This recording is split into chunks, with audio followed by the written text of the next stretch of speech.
Okay बेटा, शुरू करें। आज हम सर्वनाम के बारे में पढ़ेंगे। जो शब्द संज्ञा के स्थान पर प्रयोग किए जाते हैं उसे सर्वनाम कहते हैं। ओके। सर्वनाम के 6 भेद होते हैं: पुरुषवाचक, निश्चयवाचक, अनिश्चयवाचक, संबंधवाचक, प्रश्नवाचक और निजवाचक। ओके, वेरी गुड बेटा। नेक्स्ट, निश्चयवाचक सर्वनाम के बारे में बताएं। जोर से बोलना है।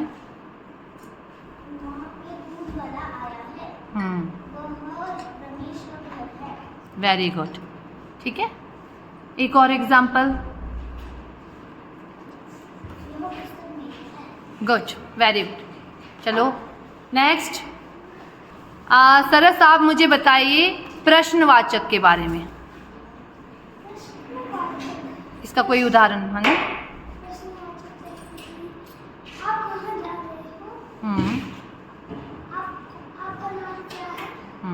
वेरी गुड, ठीक है। ओके, निजवाचक के बारे में बताइए बेटा। मैंने अपना गृह कार्य किया। क्या होता है निजवाचक? निजवाचक वह सर्वनाम होते हैं जो हम खुद के लिए प्रयोग करते हैं। कोई एक और उदाहरण? मैंने खाना स्वयं बनाया। Okay, now next. Very good बेटा, आप बताओ संबंधवाचक के बारे में।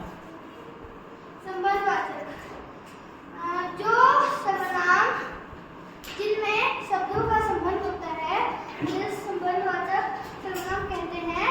जैसे जिसकी राखी उसकी कर। शब्दों का संबंध बताया जाता है, जैसे जिसकी लाठी उसकी भैंस। तो कौन सा शब्दों का संबंध हुआ? जिसकी कोई एक और उदाहरण? जो पढ़ेगा सो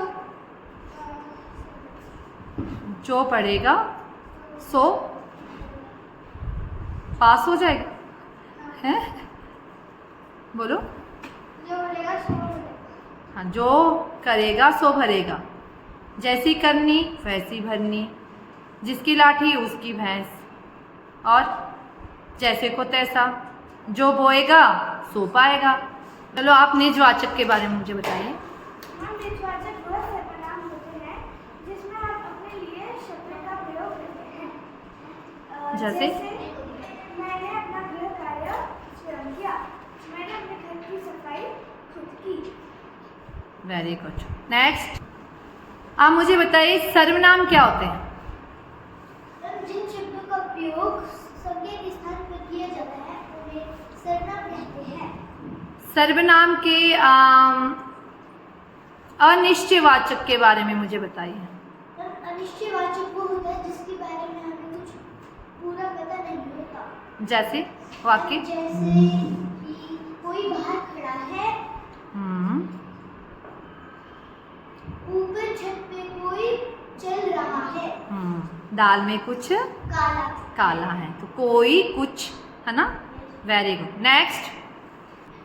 ओके बेटा, निश्चयवाचक के बारे में मुझे बताएं। निश्चयवाचक वो होते हैं जिनको लेकर हम निश्चय होते हैं। जैसे कि जिस चीज के बारे में हमें पूरा निश्चित बोध होता है ना, पूरा पता होता है।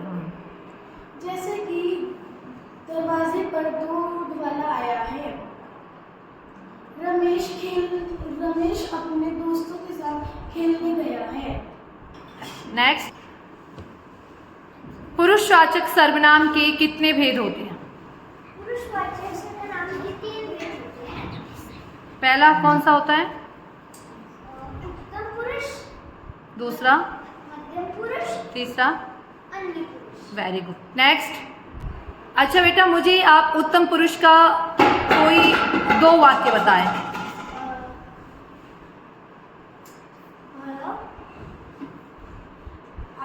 मुझे आपकी कॉपी चाहिए। एक और? दूसरा, मैं खेलने जा रहा हूँ।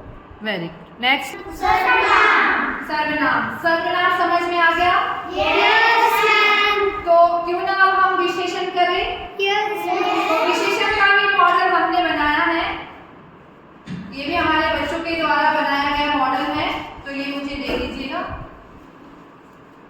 सबसे पहले तो मैं आपसे ऐसे ही थोड़ा सा पूछती हूँ। चलिए बेटा अभी मैं पूछती हूँ थोड़ा सा। पहले मुझे ये आ गया समझ में, सर्वनाम क्या होते हैं? जो संज्ञा के स्थान पर प्रयोग किए जाते हैं उनको क्या कहते हैं? सर्वनाम। सर्वनाम के कितने भेद होते हैं? 6 भेदों के बारे में पता लग गया? अच्छा, पुरुषवाचक का पहला भेद कौन सा है? सॉरी, पुरुषवाचक का पहला भेद उत्तम पुरुष। मैं अभी क्या हूँ? आप लोग क्या हो? मध्यम पुरुष। और जब हम दोनों किसी और के बारे में जब बात करते तो वो कौन सा होता है? मध्यम पुरुष। Very good. अच्छा, तो इसमें कौन कौन से आए पुरुषवाचक में? उत्तम पुरुष, मध्यम पुरुष और अन्य पुरुष के बारे में जब हम बात करते हैं उसी को हम पुरुषवाचक सर्वनाम कहते हैं। और इसके 3 भेद होते हैं जो कि आप लोगों ने मुझे बता दिया। क्या आया? कौन सा शब्द आएंगे? मैं, मैंने, हम, हमें, मुझे, मेरा, मुझको। और मध्यम पुरुष में तुम, तुम्हारा, तू, आप, तुम, है ना? आपका, आपको। और अन्य पुरुष में क्या आया?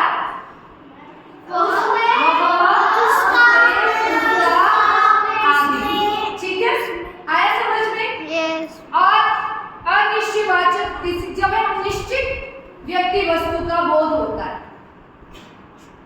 उसको निश्चयवाचक कहते हैं। और जिसे निश्चित व्यक्ति वस्तु का बोध नहीं होते उसे अनिश्चयवाचक कहते हैं। सिंपल में अगर समझाओ, निश्चित मतलब पता, जिस चीज के बारे में हमें पता होता है और हम संकेत के द्वारा भी बता सकते हैं। जैसे यह पुस्तक मेरी है, वह घर रमेश का है ना? यह फोन मैम का है। तो निश्चित हमें निश्चित मतलब हमें पूरा पता है। निश्चयवाचक सर्वनाम आया समझ में? तो निश्चित व्यक्ति वस्तु का बोध होता है उसे हम निश्चयवाचक सर्वनाम कहते हैं। जैसे मैं बोलूंगी दरवाजे पर दूध वाला आया तो हमें पता है। अच्छा, मैं बोलूंगी दरवाजे पर कोई आया है तो अनिश्चयवाचक सर्वनाम। क्यों? क्योंकि हमें निश्चित व्यक्ति वस्तु का बोध नहीं होता उसमें, उसको हम क्या बोलते हैं? अनिश्चयवाचक। दरवाजे पर कोई है, छत पर कोई है, दाल में कुछ काला है तो उसको क्या बोलेंगे हम? अनिश्चयवाचक। संबंधवाचक आप लोगों ने बहुत अच्छे से बताया है, जिसमें शब्दों का संबंध बताया जाता है, आपसी संबंध नहीं है, मनुष्य का संबंध नहीं बताया जाता, इसमें शब्दों का संबंध बताया जाता है। जैसे को तैसा, जो करेगा सो भरेगा, जैसी करनी वैसी भरनी। अब शब्दों का संबंध कौन सा हुआ? जो, सो, जैसी, वैसी, जिसका, उसका, जिसकी लाठी उसकी है, जिसका और उसकी। ठीक है। प्रश्नवाचक सिंपल है, जिसमें प्रश्न पूछने का बोध होता है। जैसे तुम्हारा क्या नाम है, आप कहाँ जा रहे हो, आपका जन्मदिन कब होता है, तुम कब आओगे, तो प्रश्न पूछने का बोध होता है, उसको हम बोलते हैं प्रश्नवाचक सर्वनाम। निजवाचक होता है, निजवाचक होता है जो शब्द हम अपने लिए प्रयोग करते हैं, स्वयं के लिए, खुद के। क्योंकि निज का पता क्या होता है? निज का होता है खुद, स्वयं। इसका मतलब क्या होता है? स्वयं या खुद या अपने आप, है ना? निज का मतलब क्या होता है? स्वयं, खुद या अपने आप। आया समझ में? तो जो शब्द हम अपने लिए प्रयोग करते हैं उसको हम बोलते हैं निजवाचक सर्वनाम। जैसे मैंने खाना स्वयं बनाया तो स्वयं निज। मैंने अपना गृह कार्य खुद किया, अपना। मैं अपना काम अपने आप से करती हूँ तो अपने आप से, तो वो आपका निजवाचक। तो ये कंप्लीट? यस। किसी